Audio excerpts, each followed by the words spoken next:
Welcome to Shom Achshav on the Daf. Your sponsor, Lui Nishmas Har Yaakov Le'Abbas Yitzchok. We're holding in Shavuos Daf Lamed Hey.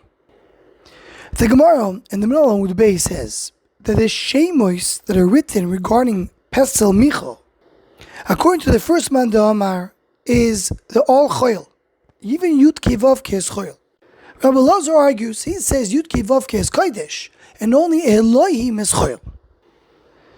So Ramosh appears at Tzal has a beautiful piece that was printed in a kovitz called Be'er Yitzchok in the third chelik, a whole piece regarding Shem Havayo. We mentioned this shiur that he gave a few times in previous shiur.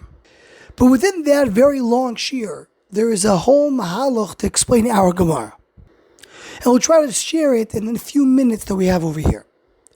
Ramosha brings a question. How can it be that according to Tarakamo, the names in Micha are Choyel? Yud Ki Vav Ki is Choyel. So you want to tell me that the way I read it, I can read the name when I'm reading Tanakh, and we get to this Parsha, so Yud Ki Vav Ki, it's a shame of Choyel? That can't be. Anytime it says Yud Ki Vav Ki in the Torah, it's always Kodesh. So what does it mean Yud Ki Vav Ki is Choyel? So Ramosh explains like this. He goes on, he explains there in that piece that Yud Ki Vav Ki has two parts. One part is, what is Yud Ki Vav Ki on its own? It's the name of Hashem. But then there's another part, how Yud Ki Vav Ki is perceived by us.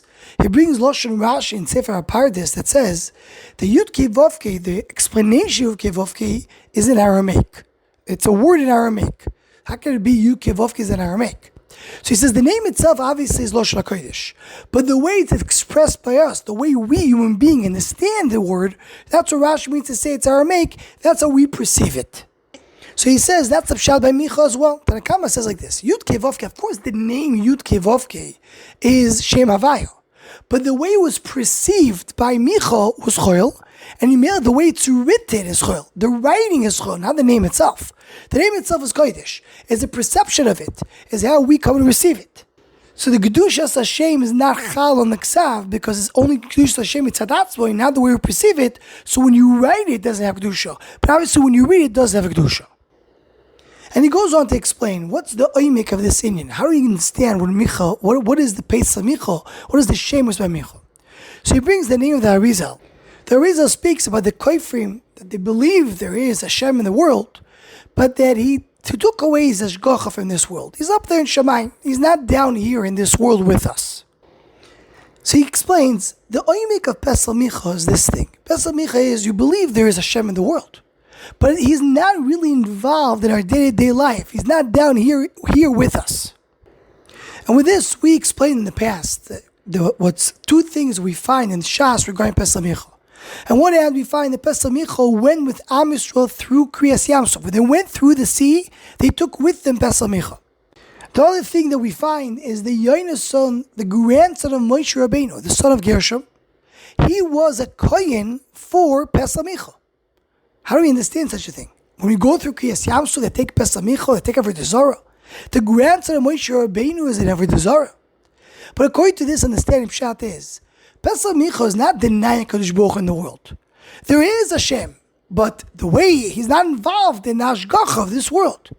It's not a complete denial of Kadosh Baruch Hu. So there was people that came out of Mitzrayim that went through Yamsuf. They believed that Kadosh Baruch Hu is Malchi Melech Malchi Amlochim. He controls the world, is above the world. But in the Ashgacha Prat is down here in the world. We need to have some kind of an intermediate. That's the Pesel Micha. And that's shot in the grandson of Moshe Rabbeinu. Maybe Adarabah. Moshe Rabbeinu's grandson, who saw his grandfather, Shechina Medaber V'Torach Goyner, he says that's when HaKadosh Baruch Hu is Bizgali. But if I don't see HaKadosh Baruch Hu, it's probably up there in Shamayim, and I need something to connect to him. That was Pesel Micha. The oimik of Pesel Micha is believing in Hashem, but not believing in the Ashgacha down here in the world. And Mimele, these are the two opinions in our Gemara.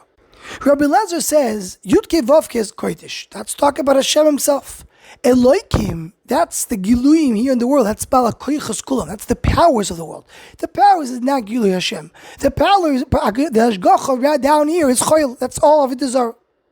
Tanakama is also going the same halach based on the explanation of Moshe. He also says that to believe in a Kadosh Baruch Hu up there in Shamayim, but not in the Ashgacha down in Tachtonim.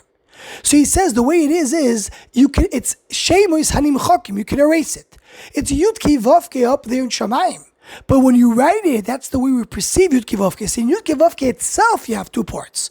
You have Akadosh Baruch Hu Kivyochel Be'atzmo, his own name, and the way we connect to the name. Then his own name, that's up there in Shamayim, that's Kedusha Gemura. And if you say it with your own words, you talk about Akadosh Baruch Hu. But when you write it, the way we connect to it, that's something which, according to the philosophy of Micha, that's not Gilu Akadosh Baruch Hu in the world. So the writing of it is Choil. He didn't perceive Akadosh Baruch Hu down in Tachtoinim. So any Yud Kei Vav Kei written regarding Pesel Micha is not perceived in the way of writing that it has Kedusha. And this is a Hezber Niflo and Divrei Gemara, Dvarim Amukim Me'oid, that's very kedai to be misboinen in them. Anyone who wants to join the Shomach Shava email list, so please email shomachshava@gmail.com.